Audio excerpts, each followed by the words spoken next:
જય હિન્દ વિદ્યાર્થી મિત્રો, આવો હવે આપણે આજે તમારા ત્રિકોણ પ્રકરણમાં સ્વાધ્યાય 7ના પ્રશ્ન નંબર 3માં આગળ વધીએ. આશા કરું કે તમે ખૂબ સરસ રીતે વિડીયોથી અભ્યાસ કરતા જ હશો, કારણ કે તમને નાનામાં નાની બાબતનું પણ અહીંયા ખૂબ જ વ્યવસ્થિત રીતે સમજૂતી આપવામાં આવે છે. અહીં આપણે અત્યારે જે પ્રશ્નો સોલ્વ કરીએ છીએ ત્યાં એ 1 ગુણના પણ હોય અને 2 ગુણના દાખલાના પ્રકારના પણ હોય. તો ભલે એ 1 ગુણ પ્રકારના દાખલા તમને લાગતા હોય, પણ હકીકતે એ ક્યાંક ને ક્યાંક 2 ગુણમાં પ્રશ્નો પણ અમુક પૂછી શકાય એ રીતના પણ હોય છે. પણ મેં આગળ કહ્યું એ પ્રમાણે કે દરેક વખતે તમારે અહીં જ્યારે સ્વાધ્યાય જ્યારે આપણે સોલ્વ કરતા હોઈએ ત્યારે થિયરી બધી યાદ રાખવી પડે, તો જ તમને આ વધુ સમજાશે અને તમે જાતે દાખલા ગણી શકશો. એટલે આશા રાખું કે ખાસ થિયરી તૈયાર કરીને જ તમે દાખલા જોશો. હવે આપણે સ્ટાર્ટ કરીએ આગળ દાખલો કે ત્રિકોણ એબીસી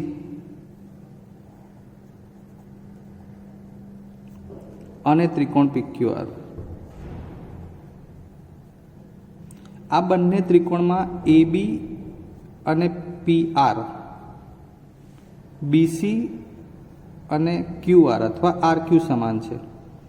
ખૂણો બી અને ખૂણો આર સમાન છે. તો તમને પૂછ્યું કે ત્રિકોણ એબીસી સાથે કયો ત્રિકોણ એકરૂપ થાય. હવે તમારે આમાંથી શરતોને આધીન જવાબ આપવાનો હોય છે. એટલે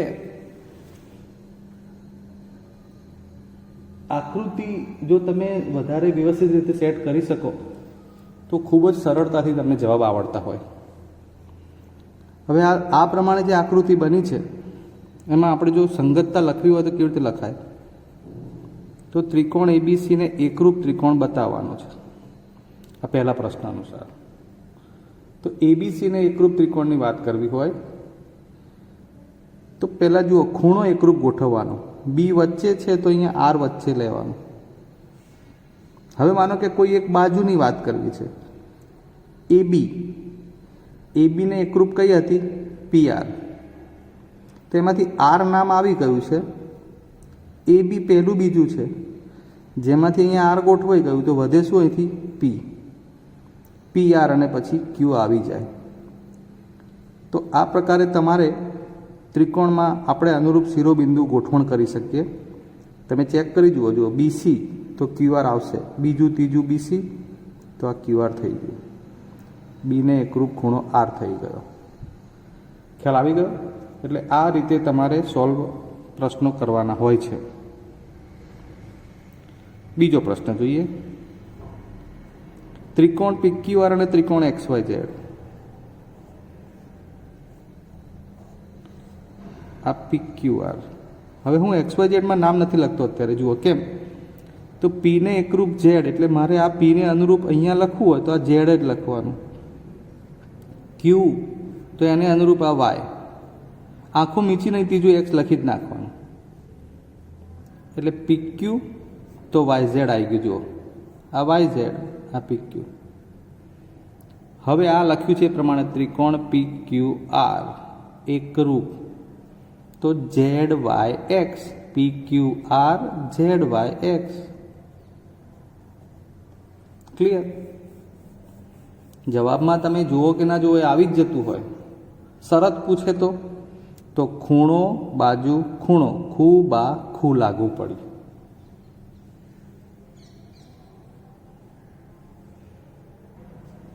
નેક્સ્ટ ત્રીજો પ્રશ્ન, એબીસી અને XYZ. એક વખતે આપણે એબીસી તો લખી જ નાખીએ. હવે XYZ અને એબીસીમાં એને એકરૂપ એક્સ, ચલો આ એ એટલે આ એક્સ, સીને એકરૂપ ઝેડ તો આ ઝેડ, અહીં વાય લખવું જ પડે તમારે. અને એબી બરાબર XY, એ તો આવી જ જાય છે. જો અનુરૂપ એબી આ બાજુ છે તો XY અહીંયા છે. તો ત્રિકોણ એબીસી એકરૂપ ત્રિકોણ ઓટોમેટિક XYZ. માં કંઈ બહુ મોટું છે નહીં, XYZ. એબીસી લખ્યું છે એટલે XYZ. આ એબીસી અને PQR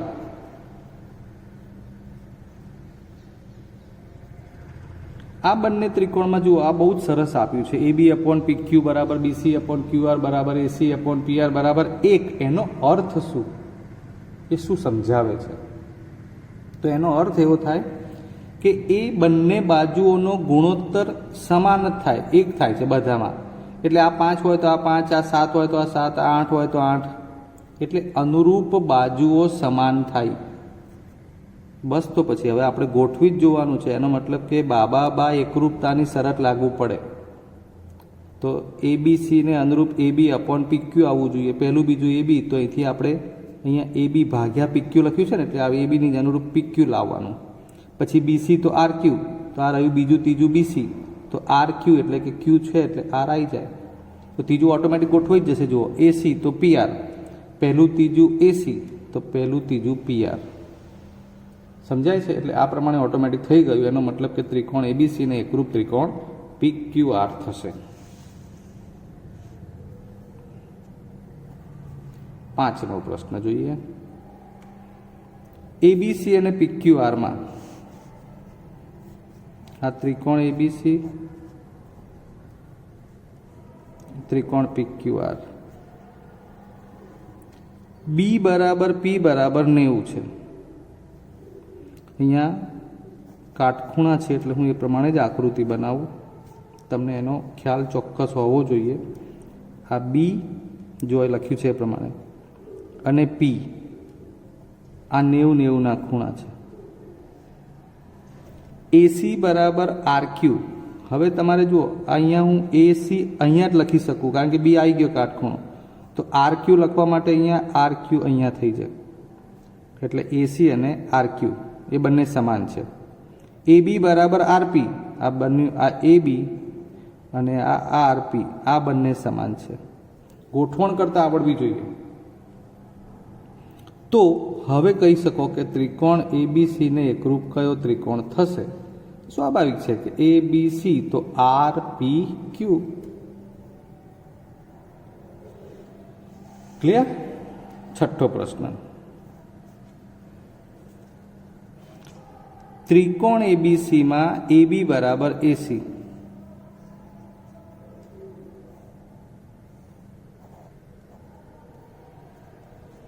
આ AB અને AC બે બાજુ સમાન છે. ખૂણા બીનું માપ 75. તો ખૂણા Cનું શોધો. હવે એમાં શું શોધવાનું છે સાહેબ? 75 જ થાય.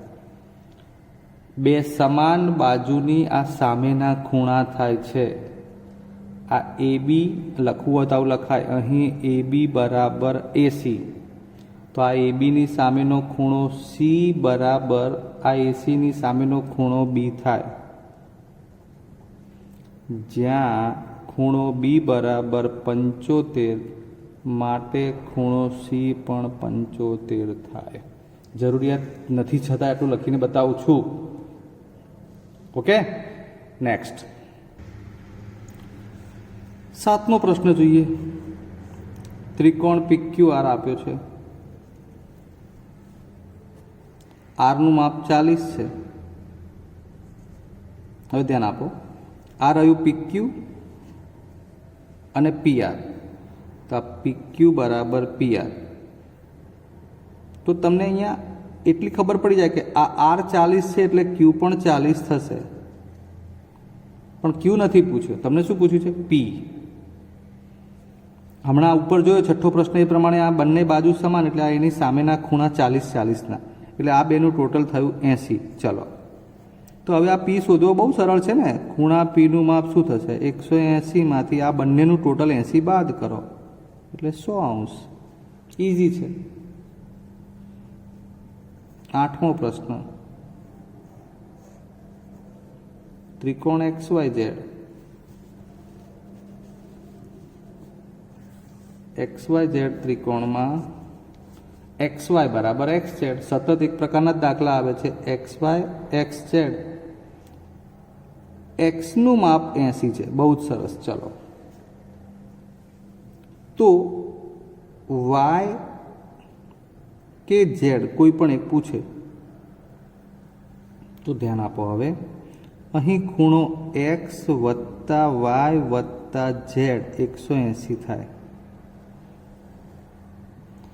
એક્સ વત્તા વાય વત્તા ઝેડ 180 થતું હોય, જેમાં એક્સનું માપ 80 આપ્યું છે. હવે ખાસ વિચારજો, વાય પૂછ્યો છે એટલે વાયને તો આપણે વાય જ રાખીએ, પણ ઝેડની જગ્યાએ તો અહીં ધ્યાન આપો, આ એક્સ વાય અને એક્સ ઝેડ બાજુઓ સમાન છે, માટે આ સામેના બે ખૂણા પણ સમાન થાય. એટલે વાય બરાબર ઝેડ, એટલે આપણે ઝેડની જગ્યાએ અગેન વાય લખી શકીએ અને 180°. હવે થઈ ગયું આ 2 ટાઈમ્સ વાય. 180માંથી આ 80 સામે બાદ થઈ જાય એટલે 100°, માટે એકલો વાય થઈ જાય 50°. આકૃતિમાં જોઈ લઈએ તો પણ ખબર પડી જાય એવું છે કે આ 50, 100 અને 80 એટલે 180 થઈ જશે. ડન. હવે આગળ 9મો પ્રશ્ન. ત્રિકોણ એબીસી. તમારે અહીં નહીં જોવાનું, ફક્ત તમારે અહીંયા ઉપર જોવાનું છે કે એબીસીમાં શું, તો A ગ્રેટર દેન બી. આ ખૂણો એ બી કરતાં મોટો છે, આ મોટો છે અને આ નાનો છે. ખૂણો એ આને કહેવાય ગ્રેટર ધેન ખૂણો બી, એટલે એ મોટો ખૂણો, બી નાનો ખૂણો.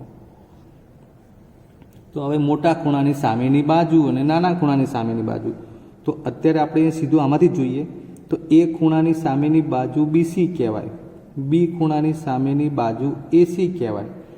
આ સમતાનું નિશાન, અસમતાનું નિશાન જે છે ગ્રેટર ધેન, એમને એમ જ રહે. એટલે કે બીસી મોટી થાય, એસી નાની થાય. તો હવે આમાં જવાબ જુઓ, એસી અને બીસી. તો એસી સાઈડમાં નિશાન શું આવશે? જ્યારે તમારે એસી અને બીસી લખવું હોય તો એસી નાની આવે આ રીતે. આ ઉપર છે એ જ લખ્યું છે મેં. આ એસી અને બીસીનું લખાણ છે ને, એ ધ્યાન આપો, સેમ છે એકદમ.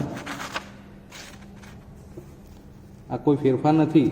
આને બીસી ગ્રેટર દેન એસી લખો કે એસી લેસ દેન બીસી લખો, અર્થ એક જ છે. એસી નાનું એટલે એસીને નાનું નિશાન આ બાજુ આવ્યું, ફેરવી નાખી અસમતા જ્યારે એસી બીસી બે ફેરવ્યા ત્યારે.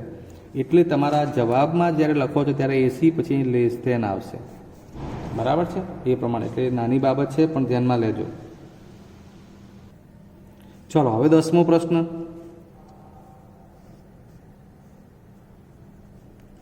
એબીસી ત્રિકોણમાં એસીડી બહિષ્કોણ. હવે આ તો આવડવું જ જોઈએ. એનું માપ 50 છે, બીનું માપ 65 છે. તો એસીડીનું માપ તમને ખબર છે કે ખૂણા એ અને ખૂણા બી, બહિષ્કોણ એસીડી, એના માટે એ અને બી અંતઃસન્મુખ કોણ કહેવાય, એના સરવાળા જેટલું થાય. મતલબ કે 50 વત્તા 65 115°. 11મો પ્રશ્ન. એ પણ એના જેવું જ છે, કંઈક થોડી નવીનતા આવશે તો ચેક કરી લઈએ છીએ. એ બી સી, એસીડી એ બહિષ્કોણ છે એટલે પાછો ડી અહીંયા લખવાનો. સતત જોવાનું છે તમારે રકમ ઉપર. આ એસીડી બહિષ્કોણ બનાવે કોનો? ત્રિકોણ એબીસીનો. ડી અહીંયા લખ્યું, આ એસીડી બહિષ્કોણ. એ બી બરાબર એસી. ચલો અહીંયા પાછો ટોપિક થોડો બદલાશે. તરત જ મગજમાં આવવું જોઈએ, તરત જ. આ એબીની સામેનો ખૂણો સી અને આ એસીની સામેનો ખૂણો બી સમાન થશે. કેમ કે અહીંયા આપ્યું છે તમને શું? એ બી બરાબર એસી. એટલે પહેલું કામ આપણું આ થઈ ગયું, બી બરાબર સી થશે. હવે આમાંથી બીનું માપ કેટલું આપ્યું છે? 70. માટે સી પણ કેટલું થાય? 70 થાય. ધ્યાન આપજો, આ સીનું બીના હિસાબે આ 70 આપ્યું હતું, આ પણ સરખું થાય એટલે 70 આવે છે. તો હવે આ બેનો પૂરક 180નો સંબંધ છે. એસીડી બરાબર 180 માઇનસ 70 એટલે 110° થઈ જશે. આગળ આપણે આ ચર્ચાઓ કરેલી જ છે બધી. ઓકે. 12મો પ્રશ્ન. સમબાજુ ત્રિકોણ. બહુ જ સુપર વાત છે. સમબાજુ એટલે ત્રણેય બાજુ સમાન. સમજો ખાસ, સમબાજુ ત્રિકોણના દરેક બહિષ્કોણનું માપ પહેલી વાત કે સમબાજુ ત્રિકોણનો આ એક બહિષ્કોણ, આ બાજુ બીજો આ બહિષ્કોણ, અહીંયા તમારે જોતો હોય તો આ ત્રીજો બહિષ્કોણ,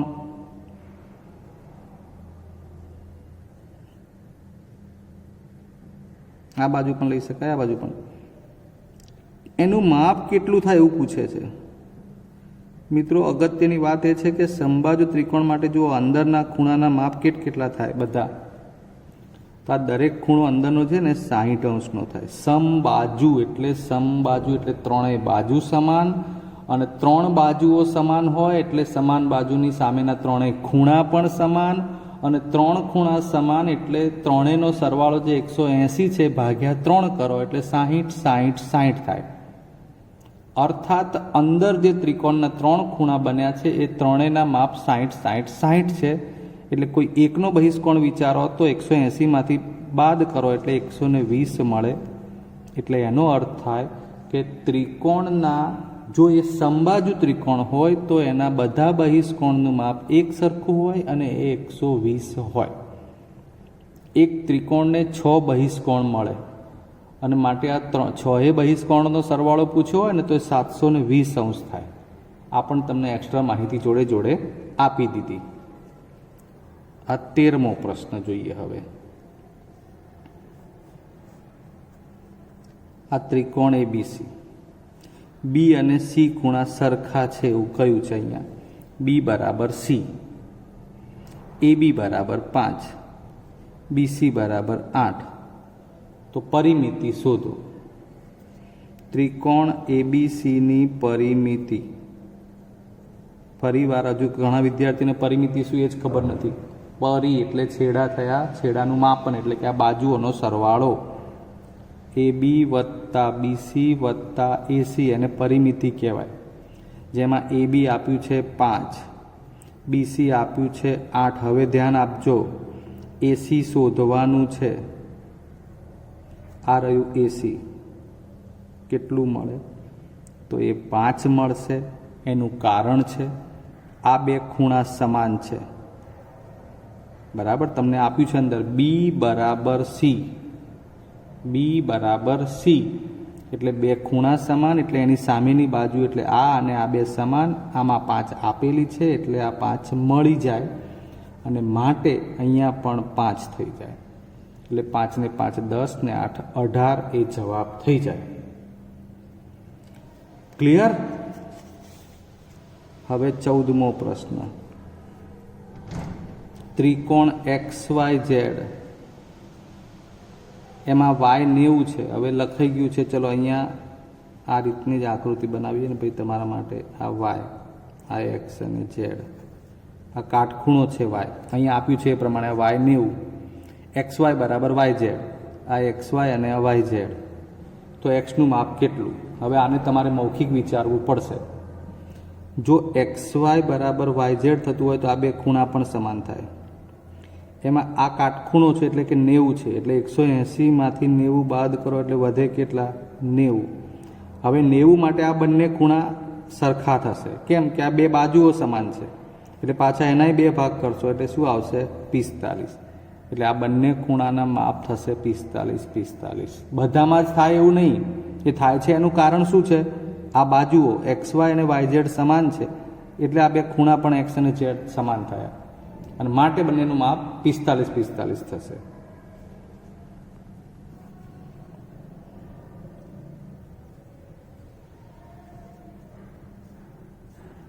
ચલો ફરી હવે ABC. એ ત્રિકોણ માટે ACE એટલે અહીંયા આવશે ACE અને ABD એટલે AB અને અહીંયા આવશે D. આ બંને બહિષ્કોણ છે. આગળ આવો જ દાખલો આવી ગયો છે. ABDનું માપ 110, ACE નું માપ 150. ચલો હવે છેલ્લો દાખલો છે, બહુ ફટાફટ તમારે જાતે જ વિચારવાનું છે. આ 180 તો એની સાથે આને સંબંધ રૈખિક જોડનો હોય એટલે 180 એટલે 150 છે એટલે 180 માંથી બાદ કરશો એટલે આ મળશે 30.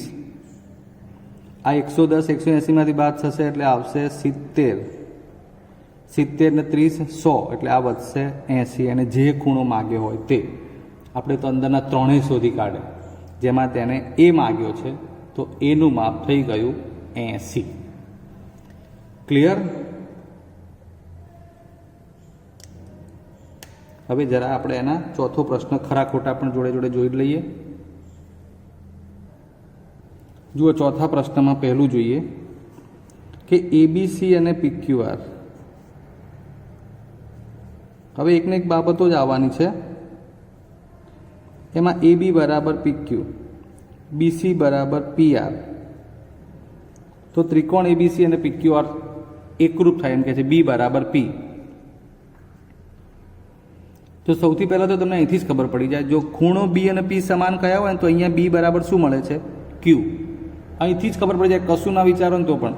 બી અને પી સમાન કયા હોય તો અહીં બી બરાબર વચ્ચે અહીંયા પી આવવું જોઈએ, એટલે ક્યુની જગ્યાએ પી આવવું જોઈએ, જે નથી. એટલે એબીસી અને પીક્યુઆર એકરૂપ થાય નહીં, એટલે આ વિધાન ખોટું. બીજો પ્રશ્ન, કોઈપણ ત્રિકોણના બે શિરોબિંદુ પરના બહિષ્કોણ લઘુકોણ ન હોઈ શકે. વિચારવા જેવો પ્રશ્ન છે, વિચારો. પ્રશ્ન બહુ સરસ છે. કોઈપણ ત્રિકોણના બે શિરોબિંદુ પરના બહિષ્કોણ. ચલો હું અત્યારે આ 3 લઘુકોણ લઉં છું, એટલે લઘુકોણ સાથે આ બધા જે આ બહિષ્કોણ બનશે ત્રણેયમાં, બરાબર છે, એ આ લઘુ એટલે 90થી નાનું હોય. હવે આ બંનેનો સરવાળો 180 થતો હોય તો આ લઘુકોણ હોય તો એનાથી મોટું જ થાય, એટલે આ ગુરુકોણ જ થાય. આ લઘુ હોય તો આ ગુરુ જ થાય, અને આ ગુરુ જ થાય. મૂળ વાત શું આવી કે ત્રણેય બહિષ્કોણ ગુરુકોણ બની શક્યા. એ તો હમણાં પણ આપણે જોયું હતું કે સમબાજુ ત્રિકોણ હોય ત્યારે એના બહિષ્કોણ બનાવવા જાવ તો 120 ના થાય છે, એટલે ગુરુકોણ જ થતા હોય. પ્રશ્ન શું છે સમજો તો શું કહે છે કે કોઈ પણ ત્રિકોણના બે શિરોબિંદુ પરના બહિષ્કોણ લઘુકોણ ન હોઈ શકે એમ કહે છે. એટલે કે લઘુકોણ સિવાય કાટકોણ પણ હોઈ શકે કે ગુરુકોણ પણ હોઈ શકે. એ ના પાડે છે. તમે જ્યારે કાટકોણ ત્રિકોણ વિચારો ત્યારે તમે વિચારો તો ખબર પડે કે આ 90થી નાનો હોય તો આ એનો બહિષ્કોણ છે એ ગુરુકોણ હોઈ શકે. આ 90થી નાનો બને એટલે આ એનો બહિષ્કોણ છે એ ગુરુકોણ હોઈ શકે. અહીં આ ત્રિકોણમાં એવું બન્યું કે આ બંને શિરોબિંદુ આગળના બહિષ્કોણ ગુરુકોણ બન્યા. બરાબર છે? એનો મતલબ કે લઘુકોણ, આ એમનું કહેવું જે છે એ પ્રમાણે બહિષ્કોણ લઘુકોણ ન હોઈ શકે, એટલે ગુરુકોણ જ બને છે. ત્યાં લઘુકોણ બનતા નથી. ત્રણેય લઘુકોણ હોય તો પણ આ ગુરુકોણ જ બને છે, એટલે ત્યાં પણ આપણે અહીં લઘુકોણ બનાવી શકતા નથી. હવે એક ગુરુકોણ હોય ત્યારે વિચારો, આ ગુરુકોણ છે તો આ લઘુકોણ બને ને આ લઘુકોણ બને. આ લઘુકોણ સાથે આ રૈખિક જો રચશો તો આ ગુરુકોણ આવશે. લઘુકોણ સાથે આ રૈખિક જો રચશો તો અહીંયા પણ આ ગુરુકોણ જ આવશે, બહિષ્કોણ. દરેક વખતે ત્યાં બહિષ્કોણ એ ગુરુકોણ જ મળે છે. બરાબર છે? એટલે કે બે શિરોબિંદુ પરના બહિષ્કોણ એ લઘુકોણ ન હોઈ શકે. એને ખોટું પાડવા માટે આપણે એવું વિચારવું પડે કે લઘુકોણ હોઈ શકે, તો એવું બનતું નથી. બરાબર છે? એટલે એ વિધાન ખોટું પડશે. XYZ માં હવે આ તો સરળ છે, સીધે સીધું.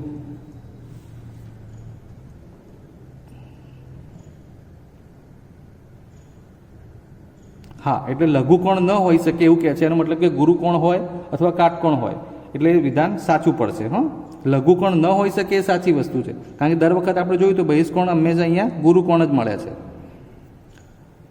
XY > XZ, તો એનો મતલબ કે XY છે આ બાજુ મોટી, તેની સામેનો ખૂણો Z મોટો થાય, જે અહીંયા આપ્યું નથી. XYની સામેનો ખૂણો Z મોટો હોવો જોઈએ, જેને અહીંયા નાનો આપ્યો છે. આ ગ્રેટર દેન કોના માટે છે? Y માટે છે, એટલે કે Z નાનો થાય, એટલે ખોટું. ત્રિકોણ એબીસી અને પીક્યુઆરમાં બધા જ આ બાબા શરત છે. આપણે તો શરત અનુસાર ચેક કરવું છે. શું? એબીસી અને આરપીક્યુ એ બંને એકરૂપ હશે તો આપણો ગુણોત્તર સેટ થશે. જુઓ,